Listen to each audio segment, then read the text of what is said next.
ध्यान और प्रेम की यात्रा में होशपूर्ण जीवन जीने हेतु मिस्टिक विजन यूट्यूब श्रृंखला में पुनः आप सभी प्रेमी मित्रों का हृदयपूर्वक अभिवादन है।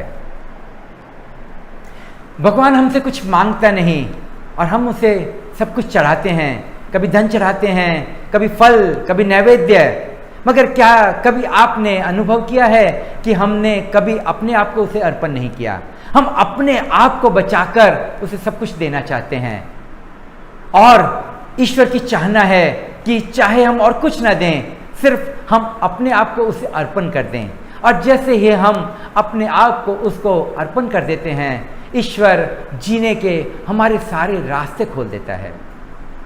इंसान की हैसियत सिर्फ देखने वाले की है, दृष्टा की, साक्षी की, मगर इंसान स्वयं को कर्ता मानकर अपने जीवन को नर्क बना देता है। इंसान की हमेशा एक गलतफहमी रहती है कि वो जीवन में कुछ कर रहा है, बच्चों को पाल रहा है। वो नहीं पालेगा तो कौन उसे पालेगा? वो बच्चों को पढ़ा रहा है, वो व्यापार या तो रोजगार कर रहा है। वो ना कमाएगा तो कौन कमाएगा? कौन उसके परिवार को चलाएगा? वो परिवार की जिम्मेदारियों को संभाल रहा है, वो नहीं संभालेगा तो ईश्वर कैसे संभालेगा? मगर ये उसकी गलत फहमियाँ हैं और इस गलत फहमियों के कारण वो अपने जीवन में तनाव को लेकर आता है।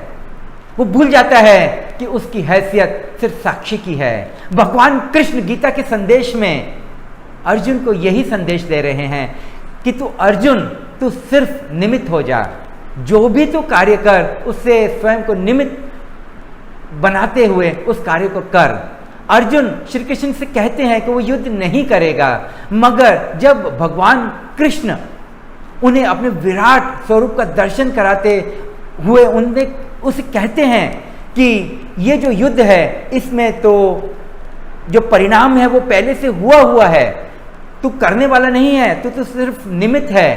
भीष्म पितामह जो बाणों की शैया पर सोए हुए पड़े ही हैं, मैं उन्हें देख रहा हूं, मगर अर्जुन को ये विश्वास नहीं होता।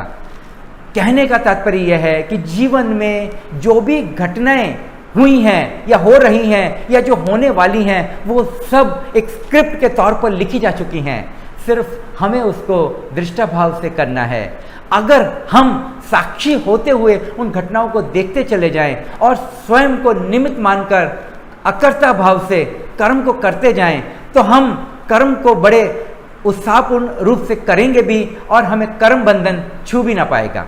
ब्रह्मांड की उस विराटता को अनुभव करने के लिए अध्यात्म की आंख चाहिए, जिसे हम कहते हैं तीसरी आंख, मिस्टिक विजन। मैं अपने गुरु भगवान का हृदयपूर्वक आभारी हूँ जिन्होंने मुझे नवाजा वो आंख, अध्यात्म की आंख को देख करके, कि जिसके कारण विराटता के वो दर्शन कर पाया। तेरे इश्क से ही मिली है मेरे वजूद को ये शोहरत, मेरा जिक्र ही कहाँ था तेरी दास्तां के पहले।